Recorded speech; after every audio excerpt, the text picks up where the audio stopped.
This week, I want to talk about the Mariners. If you are a football fan, if you're an Indian football fan, and you don't know who the Mariners are, you should. You should go straight to your room. You're not getting any dinner tonight. You should. You shouldn't know who AC Milan are, Bayern Munich, Real Madrid, Barcelona, and not know who the Mariners are. Anyway, for those of you who don't, the Mariners are Mohun Bagan. Now, why do I want to talk about the Mariners? I want to talk about the Mariners because they recently entered the Indian Super League. They merged with ATK, Atletico de Calcutta, as they were originally known in the Indian Super League, and they have become one team now called ATK Mohun Bagan. Now, I don't know if you've seen the logo, the emblem.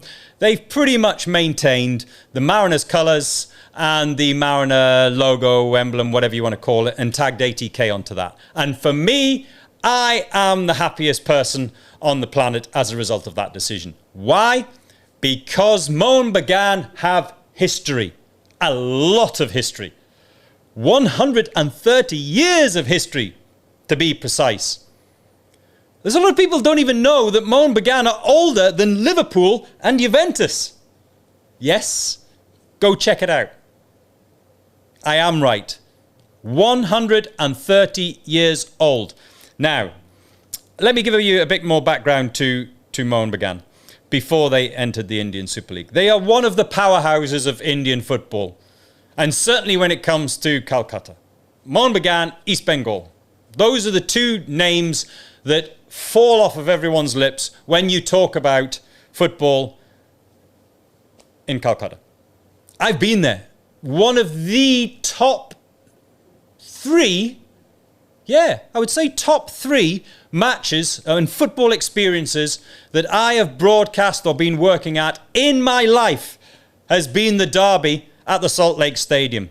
And by the way, I was at the Salt Lake Stadium to see the derby match between East Bengal and Mohun Bagan in the days before they reduced the capacity. Crazy. What an atmosphere. A fabulous atmosphere. Now, at their peak, Mohun Bagan were playing the likes of the New York Cosmos. Back in 1977, when Pele was at the Cosmos. Pele has played against Mohun Bagan. That's how much history this club has. If you want to go back a little bit further and to understand where the glory came from, you have to understand the IFA Shield. Now, this boils my blood. It really boils my blood. The IFA Shield has been reduced to some youth competition. You have the fucking Super Cup. The Mickey Mouse Cup has replaced this shield, the IFA Shield, with all of this history. And one piece of history in particular. Now, the IFA Shield used to be, way back when, this is over 100 years ago, used to just be contested between the different army regiments of the British Army. And it was always won by an army regiment. Now, it was, when was it? 1911, if I'm not mistaken, that Mohun Bagan beat the East Yorkshire Regiment 2-1 to win the IFA Shield. This is coming up to the peak of resistance, the peak of the independence from British rule. Do you know how momentous that was? There's only other... Is there one other time? There's certainly one other time that I can think of in history where a football match had that much politically riding on it, and that was when Iran played the USA back in the 90s, I think it was, the early 90s. And Iran beat the USA. Can you imagine what that meant? This was, the big America, Uncle Sam, going head-to-head on a football pitch. Prestige at stake, pride at stake. And Iran beat the United States of America. So that's how much political significance it had at that time back in 1911. It was always a British Army regiment that won the IFA Shield. It was a given. And then in 1911, Mohun Bagan, many players, as far as I'm led to believe, playing barefoot at that particular point in time, beat the British Army by 2-1 to lift the IFA shield. Which brings me back to the trophy itself. When you have that much history, and I'm not just talking about Mohun Bagan as a club, I'm talking about the IFA shield as well. When you have that much history, that history has to be respected. It has to be respected. The IFA Shield should be, in my opinion, the main competition, cup competition, knockout competition of Indian football. Why not? Why not? Why should it not be? And instead, the Super Cup? Really? Really? Come on. Nonsense. So, it's great to have Mohun Bagan in the Indian Super League. I think the ATK part of the whole name will be dropped at some point in the future, and I hope it does. I never liked that anyway. And I'm glad to see them in what is, and there's no bones about it, what is the top tier of Indian football. I would love to see East Bengal also in the top tier of Indian football, and I think it's only a matter of time before that happens. And then you have a real serious competition.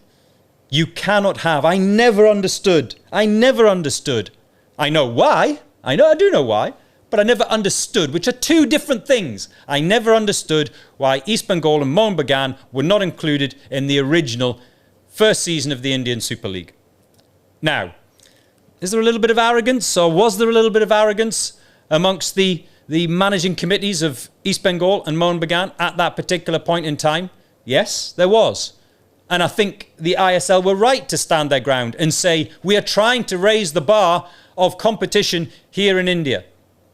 And what I mean by that is the organisational structure of Indian football. Not what's on the pitch, the organisational structure, the match day experience, the marketing and the commercials, everything that comes with this. We're trying to raise the bar. And to do that, you have to fulfill certain criteria. Such as providing a match day experience which is up to modern standards. And I'm sorry to say, but you know, the Salt Lake Stadium at the time that I visited was crumbling. Yes, it's been revamped a little bit, but I'll talk about Stadia in another video because that's another conversation for another day. But the Mariners, one of the oldest football clubs in the world, older than Liverpool and Juventus, are in the Indian Super League, the ISL, and it's great to have them as well. I loved going to the Maidan just over the road from Eden Gardens. Hey,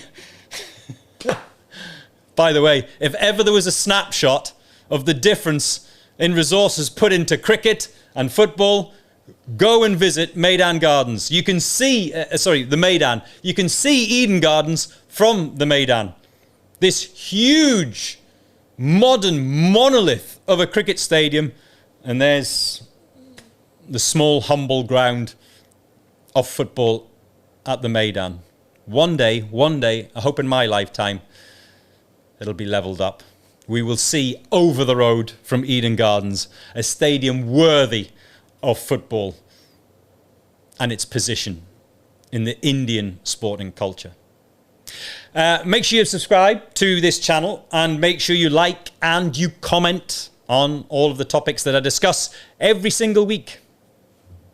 Chai Tuesday.